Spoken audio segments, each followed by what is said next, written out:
70 miles off the coast of Massachusetts, a single snag in a fishing net changed history. It wasn't a record-breaking catch that brought the FBI swarming the docks at midnight. It was a rusted, barnacle-covered chest. What lay inside didn't just hold millions. It unraveled a 40-year-old unsolved murder. The Atlantic Ocean is a graveyard of secrets, and Arthur Pendleton knew exactly how unforgiving it could be. At 62, Arthur was a man carved by salt and wind. His trawler, the Iron Wake, was drowning in debt. The bank in Gloucester had already sent their final notice. By the end of the month, the boat would be seized, ending a family legacy that stretched back 3 generations. It was a bleak Tuesday afternoon in late November. The sky was the color of bruised iron, and the swells were cresting at 12 feet. Arthur stood in the wheelhouse, his calloused hands gripping the helm, while his only deckhand, a 24-year-old kid named Tommy Russo, worked the aft deck. Tommy was green, desperate for cash to pay off a gambling debt to some unsavory men in South Boston, and entirely unprepared for what the ocean was about to surrender. "Haul it up!" Arthur barked over the roaring diesel engine and crashing waves. "The radar shows a front moving in. We're done for the day." Tommy engaged the hydraulic winch. The thick steel cables began to groan, wrapping around the drum. But instead of the usual steady hum of a heavy catch, the winch suddenly shrieked. The boat tilted violently to the starboard side, throwing Arthur against the navigation console. "Cut the power!"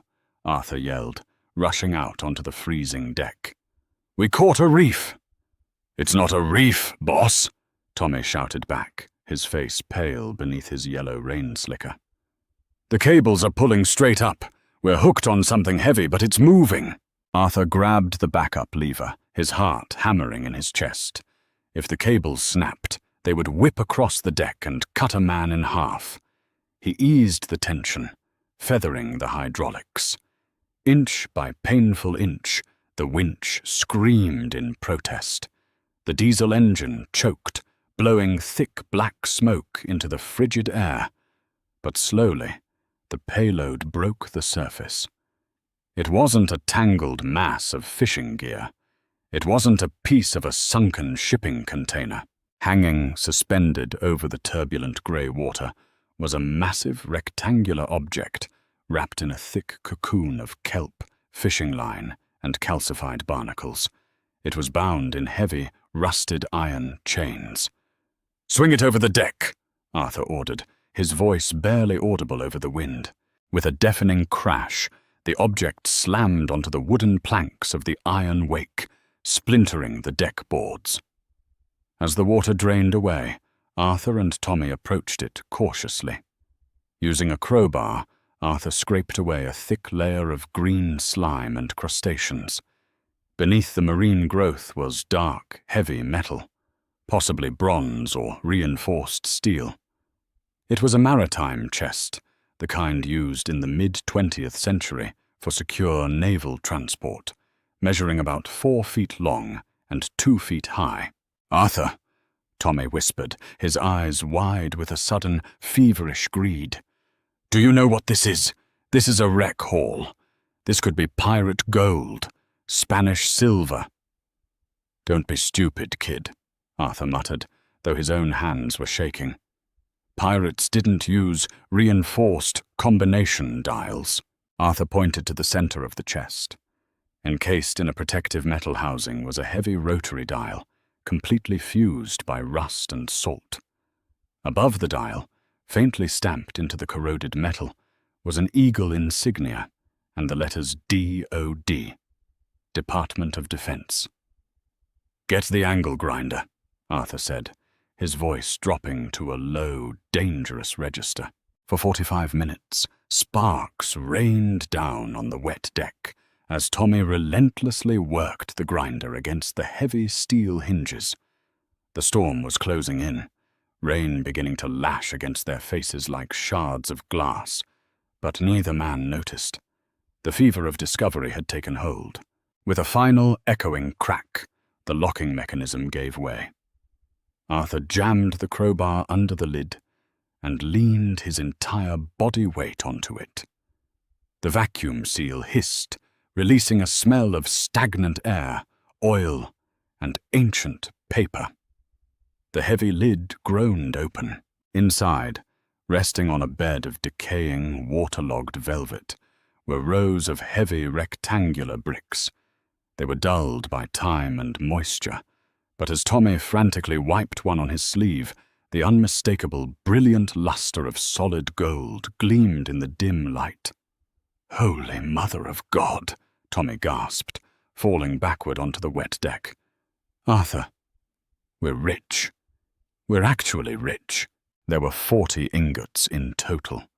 At current market value, Arthur knew instantly they were looking at over $30 million. But Arthur wasn't looking at the gold. His eyes were drawn to a thick, waterproof, rubberized military satchel resting in the corner of the chest. With trembling hands, Arthur unclasped the satchel. Inside was a leather-bound ledger, perfectly preserved, and a velvet box. He popped the box open to reveal a custom-made platinum pocket watch. Engraved on the inside of the casing was a name that made the blood drain from Arthur's face. To Richard Covington, for services rendered to the Republic. Richard Covington was a legendary Massachusetts maritime shipping magnate who had vanished without a trace in 1987. The official story was that his private Cessna had crashed over the dense forests of the Appalachian Mountains. His body was never found. But if his personal effects and a fortune in untraceable gold were sitting in a Department of Defense lockbox at the bottom of the Atlantic, the official story was a lie. Arthur flipped open the ledger. It wasn't a manifest. It was a list of names, dates, and bank account routing numbers. Besides several prominent names, including a sitting U.S. Senator and a former Director of Naval Intelligence, were detailed notes of offshore payoffs, illegal arms shipments, and something cryptically referred to as Project Black Tide. "Tommy," Arthur said, snapping the ledger shut, his voice dead serious. "We didn't find treasure. We found a death warrant." "What are you talking about?" Tommy demanded, clutching a gold bar to his chest. "We take this to port. We melt it down. We disappear. I can pay off the Rossi family. You can save your boat. Look at the serial numbers on the gold, kid," Arthur pointed sharply. "Those are U.S. Treasury stamps. You try to melt this down or fence it, they'll have the feds on us before the furnace gets hot. And this book is why Covington was killed." "So we burn the book," Tommy yelled, the panic and greed warring in his eyes. "No," Arthur said, shoving the ledger into his jacket. "We take it back, but we don't say a word to the Coast Guard. We dock at the old pier on the south side. I need to make a phone call." The return journey to Gloucester Harbour was an agonizing, silent nightmare. The storm had fully unleashed its fury, tossing the iron wake like a child's toy. But the real storm was inside the wheelhouse. Tommy paced relentlessly, his eyes darting to the heavy tarp they had thrown over the chest. Arthur kept his eyes locked on the radar, navigating blindly through the torrential rain, his mind racing. They slipped into Gloucester Harbour at 11:30 p.m., killing the running lights and gliding into a derelict, rotting pier on the industrial side of the port. The docks were deserted. "Help me load 2 of the bars and the satchel into my truck," Arthur ordered. "What about the rest of it?" Tommy asked nervously. "It stays in the bilge hold beneath the ice," Arthur replied. "You stay on the boat, you lock the cabin, and you keep my shotgun in your lap. Do not call anyone. Do you understand me, Tommy? No girlfriends, no bookies. If anyone knows we have this, we're dead." Tommy nodded, though his eyes were wide and terrified. Arthur drove his rusted Ford pickup through the rain-slicked streets of Gloucester, heading inland. He wasn't going to the police. You don't hand over $30 million and a Black Ops blackmail ledger to the local cops. He was going to the only man he trusted with something this dangerous, William Harding. William was a retired antiquities appraiser and a former forensic accountant who now ran a dusty, high-end pawn shop in a quiet suburban strip mall. He was a paranoid, brilliant hermit who owed Arthur his life after Arthur had pulled him from a sinking pleasure craft a decade prior. Arthur banged on the reinforced glass door of the pawn shop until a light flicked on in the back. A moment later, William, wearing a faded bathrobe and clutching a heavy revolver, peered through the blinds. Recognizing Arthur, he unlocked the deadbolts. "Are you out of your mind, Arthur? It's midnight," William grumbled, leading him to the back office. Arthur didn't say a word. He placed his heavy duffel bag on William's cluttered desk and unzipped it. He pulled out one of the gold ingots, slamming it down next to William's coffee mug. Then he placed the waterproof satchel and the platinum pocket watch beside it. William's annoyance instantly evaporated. He set his revolver down, pulled a jeweler's loop from his drawer, and leaned over the gold ingot. "Where did you pull this up?" William asked, his voice a hushed whisper. 70 miles out. Deep water," Arthur replied. William traced the eagle stamp and the serial number with a pen. "Arthur, this is from the 1983 Boston Federal Reserve transit heist. The papers called it the Providence Bullion Job. The mob took the fall for it, but the money was never recovered. People have been looking for this gold for 40 years. "Look at the watch," Arthur urged. William picked up the platinum timepiece, reading the inscription. He froze, slowly looking up at Arthur. Richard Covington, the shipping magnate. He died in a plane crash over West Virginia. "He didn't die in a plane crash," Arthur said, pulling the ledger from the satchel. "He was dropped in the Atlantic Ocean with a lockbox full of stolen federal gold, and this book tells exactly who put him there." William opened the ledger, his eyes scanning the neatly handwritten columns. The color drained from his face as he recognized the names. Some of these men were still alive. Some of them were sitting in the halls of Congress. Some of them controlled private military contracting firms worth billions. "This is a shadow ledger," William muttered, flipping the pages. "Covington was laundering the stolen gold to fund black book operations off the books for the government. When he got too powerful, they tied up a loose end." "Arthur, you haven't just found treasure. You've found the smoking gun to a 40-year-old conspiracy involving the highest levels of the Pentagon." "What do I do with it?" Arthur asked, the weight of the situation finally crushing his chest. "You hand it over to a federal judge. Only a federal judge. But we need to authenticate the routing numbers first to prove it's real." William grabbed his desk phone. "I know a guy at the Treasury Department. An old contact. I'm going to wake him up." "William, wait," Arthur started, feeling a sudden spike of dread. But William was already dialing. He spoke in low, hushed tones for about 2 minutes, using coded language, reading off one of the serial numbers on the gold bar. "He's going to run the number through the secured mainframe and call me back," William said, hanging up. "We just sit tight." 15 minutes passed in suffocating silence. The ticking of the antique clocks in the shop sounded like sledgehammers. Then Arthur's cell phone buzzed. It was Tommy. Arthur answered it. "Tommy, is everything okay?" "Arthur!" Tommy screamed, the sound of splintering wood and shouting in the background. "They're on the boat, men in tactical gear. They didn't show badges, Arthur. They just started sashing the—" A loud gunshot echoed through the phone, followed by a wet thud, and then dead silence. "Tommy! Tommy!" Arthur roared into the receiver. Nothing.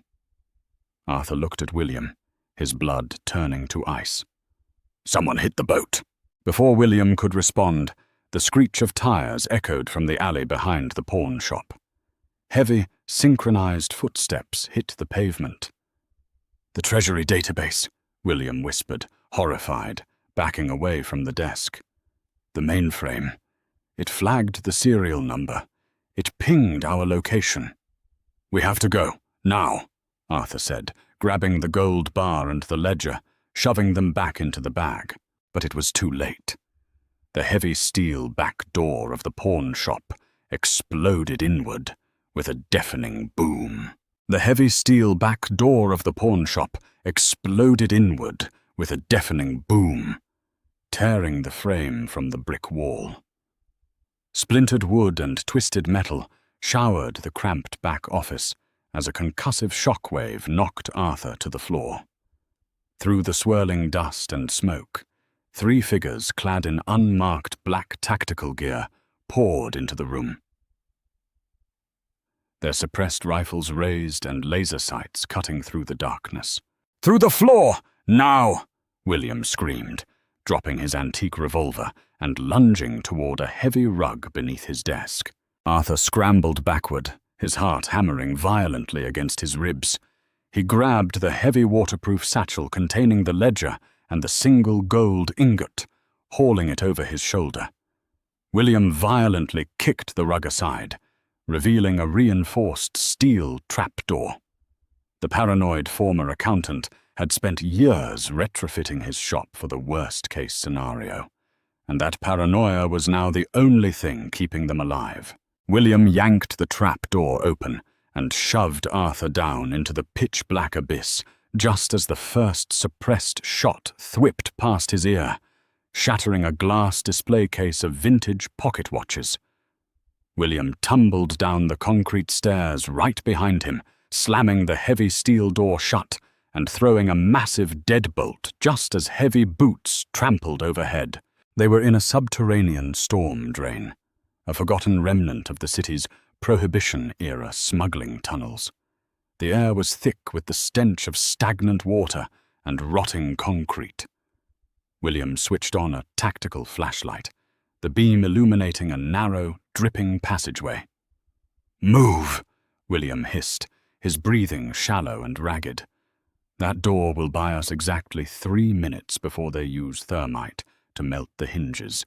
Keep your head down and don't stop walking." Arthur followed blindly, the weight of the gold bar slamming against his hip with every hurried step. His mind was a violent hurricane of grief and terror. Tommy was gone.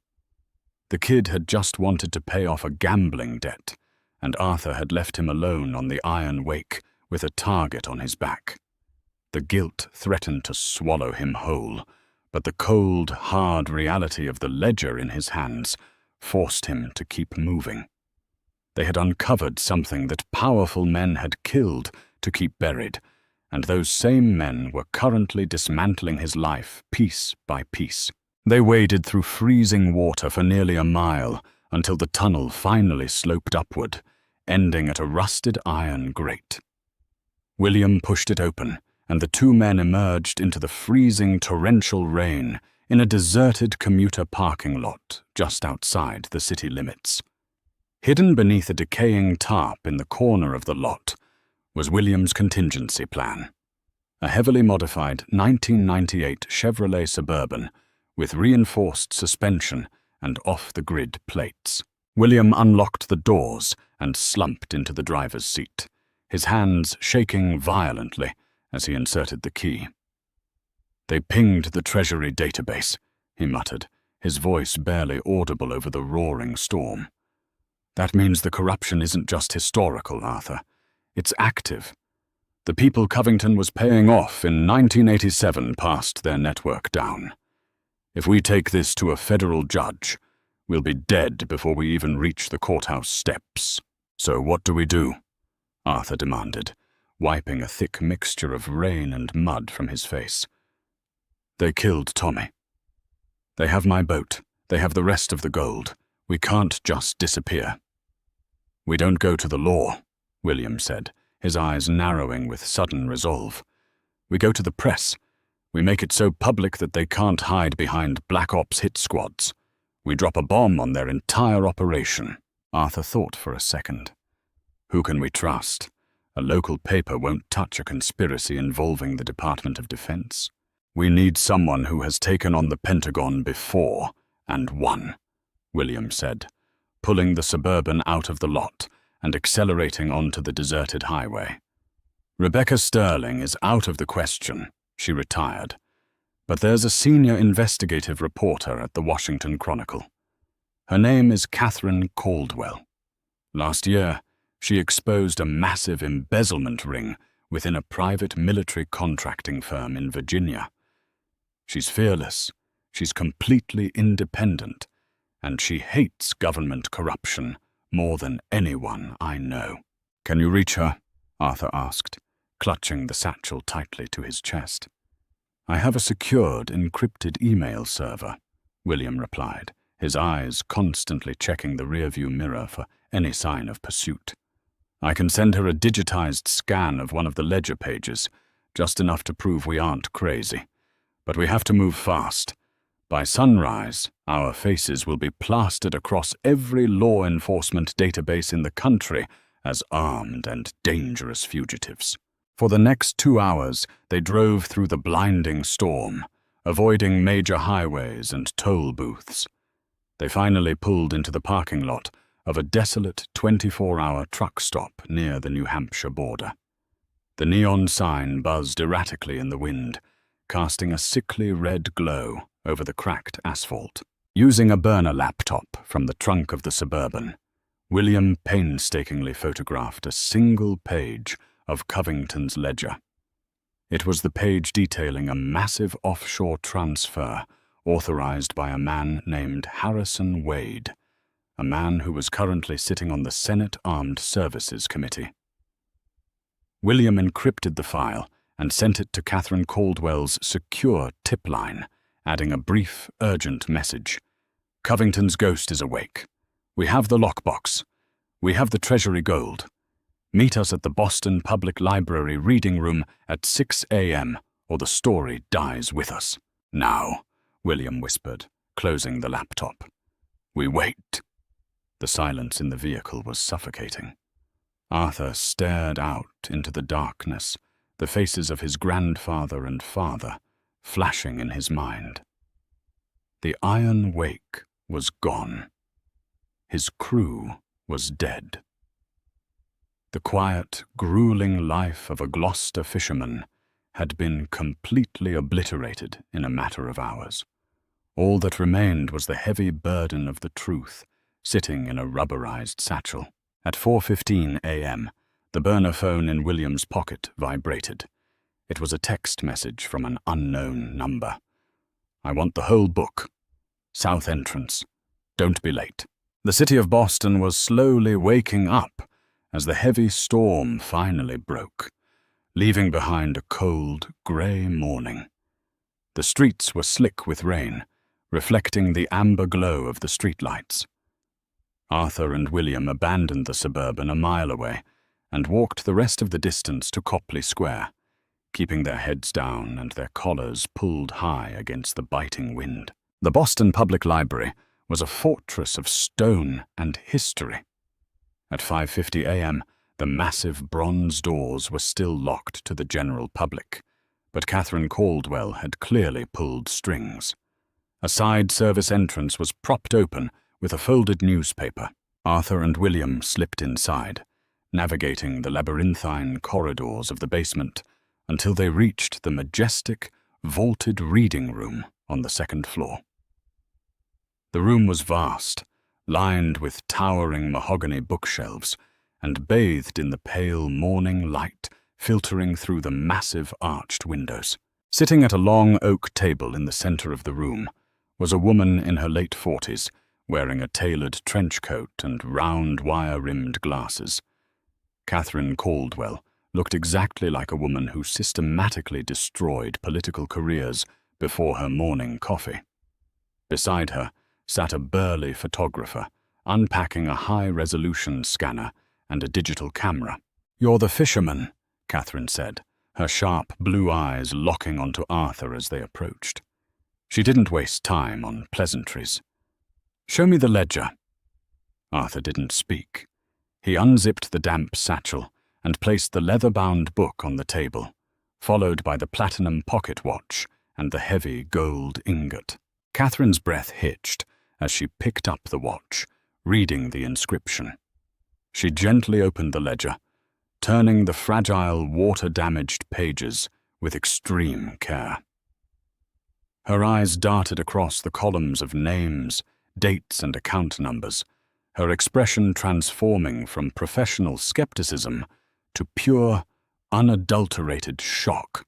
"My God," Catherine whispered, pointing to a specific entry. "This isn't just bribery." Covington was funneling diverted federal funds into unacknowledged foreign coup operations. And these signatures, Senator Wade, Director Calloway, former General Hughes, they ordered the hit on Covington when he threatened to blow the whistle. "They killed my deckhand last night," Arthur said, his voice trembling with a mixture of rage and exhaustion. "They raided my boat. They took the rest of the gold. If you don't publish this now, we're dead men."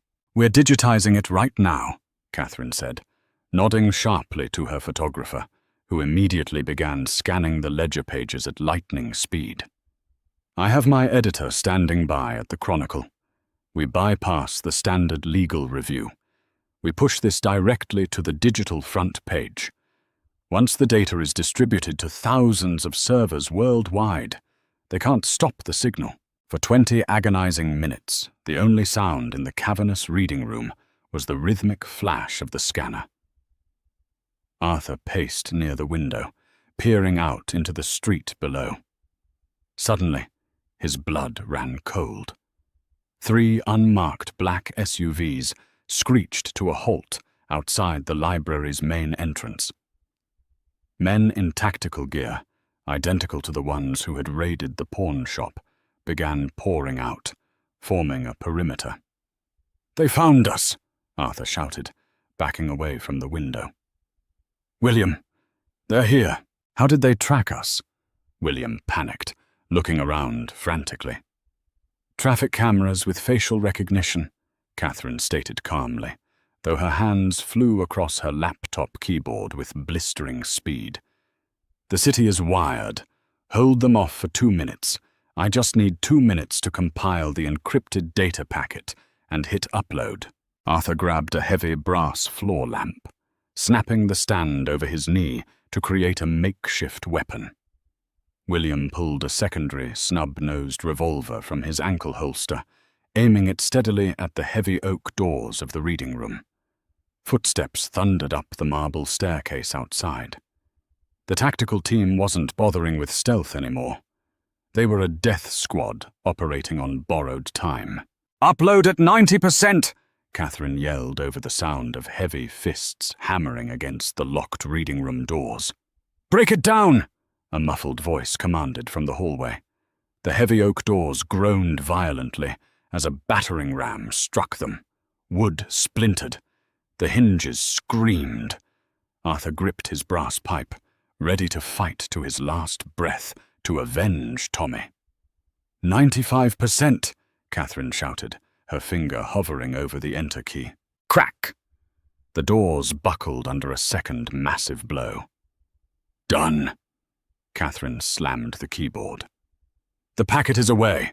It's gone to the Washington Chronicle, the New York Times, and the Associated Press simultaneously. The doors exploded inward, and 6 tactical operatives swarmed the room, their laser sights painting Arthur, William, and Catherine in deadly red dots. "Drop your weapons! Hands on your heads!" the lead operative roared. Arthur dropped the brass pipe. William slowly lowered his revolver, letting it clatter to the floor. The operatives rushed forward, violently shoving them against the oak tables and securing their hands with thick zip ties. The lead operative grabbed the ledger from the table, a triumphant smirk crossing his face as he radioed his superior. "Target secured. We have the package. Preparing to neutralize the hostiles." But before the operative could issue the final order, Catherine's cell phone rang loudly. Then the photographer's phone buzzed. Then every single cell phone in the pockets of the tactical operatives began to chime simultaneously. The lead operative pulled his phone from his vest, glancing at the screen. His triumphant smirk vanished, replaced by a look of absolute, sickening horror. Every major news outlet in the world had just updated their front pages simultaneously. The headline was massive, glaring, and inescapable. The Covington Conspiracy, Sunken Gold, reveals 40-year shadow government corruption. Senator Wade implicated in assassination. The operatives lowered their weapons, exchanging panicked glances. The secret was out. The Black Ops umbrella protecting them had just evaporated in a matter of seconds. Sirens began to wail in the distance. Not the silent arrival of hit squads, but the blaring alarms of Boston police and FBI internal affairs units squashing to secure the library. Arthur slumped against the oak table, letting out a long, ragged breath. He had lost his boat. He had lost his friend. But as the flashing red and blue lights illuminated the vaulted ceiling of the reading room, he knew the ghosts of the Atlantic had finally been put to rest. If this incredible true story of a simple fisherman uncovering a 40-year-old government conspiracy kept you on the edge of your seat, hit that like button and share it with your friends. We bring you the most thrilling, unbelievable real-life mysteries every single week. Don't miss out on our next deep dive into history's greatest secrets. Subscribe to the channel, click the notification bell, and drop a comment below on what you would do